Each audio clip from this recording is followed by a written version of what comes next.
Overnight, Spirit Airlines' bright yellow planes vanished from the sky.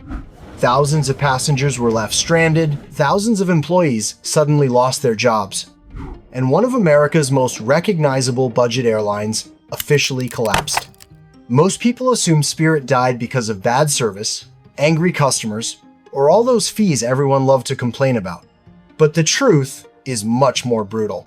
Spirit died because the things that once made it powerful eventually made it fragile. To understand Spirit's collapse, we have to get past the jokes for a minute. The seats were tight, the fees were annoying, and Spirit had a way of making a cheap ticket feel like it came with homework. But behind all that, the airline had built a very serious cost machine. The idea was simple: sell the seat for as little as possible, then charge separately for almost everything else. Your base fare got your body from point A to point B. A bag cost more. Picking a seat cost more. A drink cost more. Flexibility cost more. Spirit called it unbundling. Passengers called it getting nickel and dimed before they even reached the gate. But the real advantage was not just the fees. Spirit mostly flew one aircraft family, the Airbus A320. That made training simpler, maintenance simpler, parts easier to manage, and the whole operation less messy. Then, Spirit packed more seats into those planes. Same aircraft, more passengers, lower cost per seat. It also pushed hard to keep planes moving. In the airline business, a plane sitting at the gate is not taking a break. It is quietly burning money. Spirit wanted quick turns, simple cabins, and fewer things slowing down the next flight. That is why its costs were so dangerous. At its peak, Spirit's cost per available seat mile, excluding fuel, was around 5.41 cents. Southwest was closer to 8.6. JetBlue was around 9. The big legacy airlines were closer to 11. A few cents may not sound like much, but across millions of seats, that gap becomes the business. It meant Spirit could show up in search results with a fare so low that even people who hated the airline had to pause for a second. And that became the famous Spirit effect. When Spirit entered a route, fares often dropped because Delta, American, and United suddenly had a bright yellow problem sitting next to them on Google Flights. Spirit did not need to be loved. It only needed competitors to fear the number next to its name. For a while, that was enough. Spirit had turned discomfort into a business model, and for millions of passengers, the math still worked. But the entire machine depended on one fragile condition. Spirit had to stay dramatically cheaper than everyone else. Once that started to change, the cracks became much harder to ignore. Spirit's bargain with customers was simple. You put up with less because you pay a lot less. That bargain works only when the savings are obvious. If Spirit was $90 and Delta was $230, the choice was easy. You could complain about the seat later. The savings were too big to ignore. But if Spirit was $90 and Delta Basic Economy was $125, the calculation changed. For an extra $35, you got the legacy brand, the bigger network, better rebooking options, loyalty miles, and a little more confidence if something went wrong. Now, the question was no longer, how cheap is Spirit? It was, is Spirit cheap enough to be worth it? That was the crack in the bargain. Delta, American, and United did not need to become Spirit. They only needed to show up next to Spirit in the search results with a price close enough to make customers hesitate. Then COVID hit, the kind of travel Spirit depended on most. Leisure trips, Florida, Vegas, family visits. These were trips people could delay, cancel, or skip when money got tight. When travel came back, it looked like Spirit should benefit, but the market came back more expensive. Fuel was higher, pilots cost more, maintenance cost more, aircraft deliveries were delayed, and legacy airlines had gotten better at defending the low end of the market. Spirit needed more revenue from each passenger, but its brand made that difficult. People chose Spirit because the savings justified the discomfort. Once the savings got smaller, the whole relationship changed. Budget travelers looked at higher prices and thought, wait, I thought the whole point of Spirit was that it was cheap. Higher paying travelers looked at Spirit and thought, if I'm paying more, why am I still flying this? So Spirit tried to move into the middle with bundled fares, blocked middle seats, and a slightly less bare-bones experience. But that only created a new problem.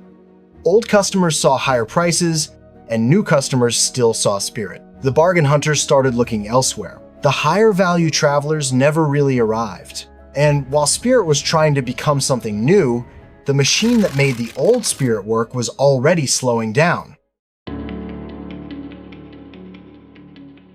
Spirit's business only worked when its planes were in the air. The moment aircraft sat on the ground, the math flipped. Leases still had to be paid, crews still had to be scheduled, airport contracts, maintenance systems, and debt did not disappear just because a plane was parked. But fewer seats were bringing in cash. By 2023, Spirit's aircraft utilization was already below what the old model needed. That meant fewer tickets sold, less revenue coming in, and more pressure on every flight that did operate. Then, the labor market turned against them. After COVID, the big airlines went on hiring sprees, and Spirit's Airbus pilots were exactly the kind of people they wanted. They were already trained on one of the most common aircraft families in the world. Delta, American, and United could offer better pay, more stability, and a clearer career path. Spirit needed to fly more, right as the industry was pulling away the people it needed to do it. Then came Pratt & Whitney. Spirit's Airbus A320neo fleet was supposed to be its future. Newer planes, better fuel efficiency, better economics. For an airline built around squeezing as much productivity as possible out of every aircraft, those planes were a huge part of the plan. Instead, Pratt & Whitney's geared turbofan engines ran into a major problem involving powdered metal contamination. Engines had to be inspected, aircraft had to be pulled from service. And at the height of the crisis, Spirit had up to 40 aircraft grounded. 40. For a company built on high utilization, that was brutal.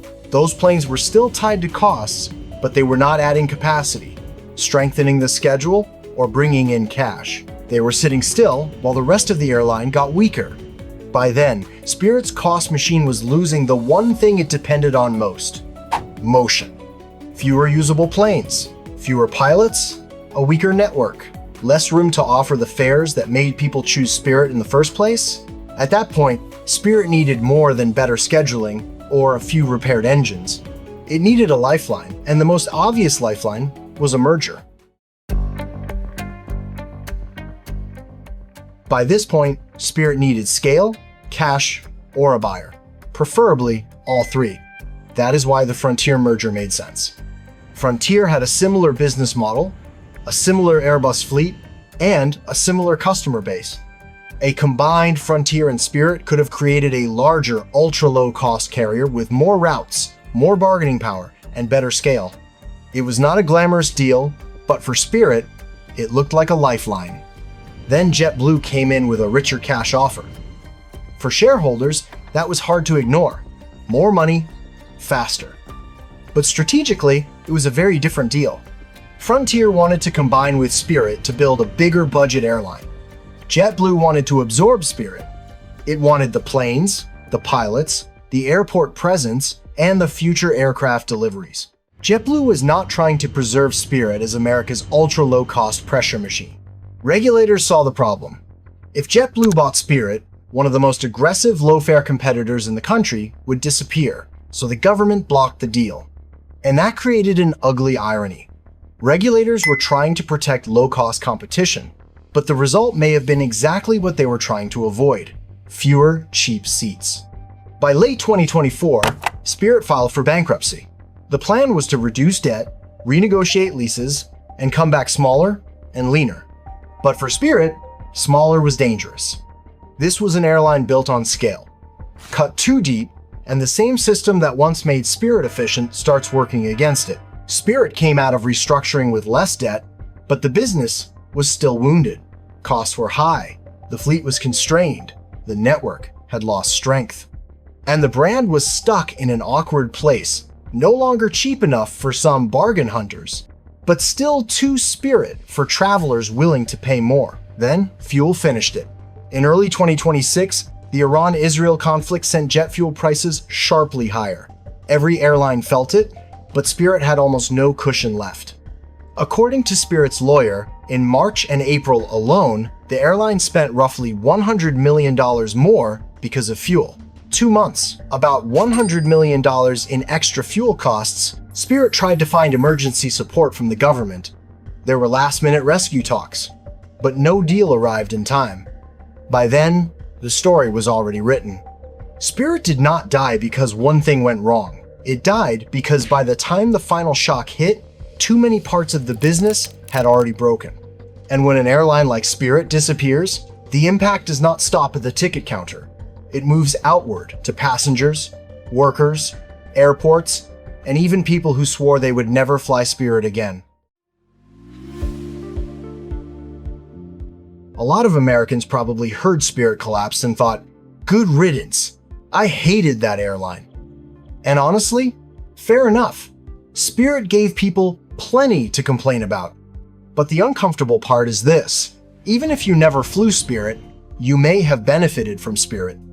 When a low-cost airline disappears from a route, the remaining airlines suddenly have more room to raise prices, and that can happen fast.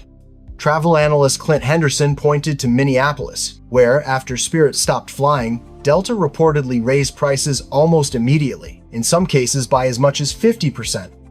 That is not just an industry theory. That is a family watching a weekend trip jump by a few $100s. It is someone realizing the cheapest fare is gone. It is a smaller airport losing traffic. It is a nonstop route getting cut because the remaining airlines can focus on the flights that make them the most money. Workers feel it too. Pilots, flight attendants, mechanics, gate agents, baggage handlers, contractors. When an airline shuts down, the damage spreads far beyond the cockpit. It hits people who wore the uniform, people who loaded the bags, people who cleaned the cabins, and people who depended on those flights to keep their airport connected. That is what makes Spirit's collapse bigger than the jokes. A lot of passengers swore they would never fly it again. But Spirit also gave price-sensitive travelers a way into the air. It forced bigger airlines to compete. It put pressure on a market that does not naturally love low prices. So maybe Spirit was both things at once. A terrible flying experience for a lot of people, and one of the few forces keeping American airfare honest. So here's the question. Are you glad Spirit is gone because the experience was so bad? Or are you worried that without Spirit, flying in America is about to get even more expensive? Let me know in the comments.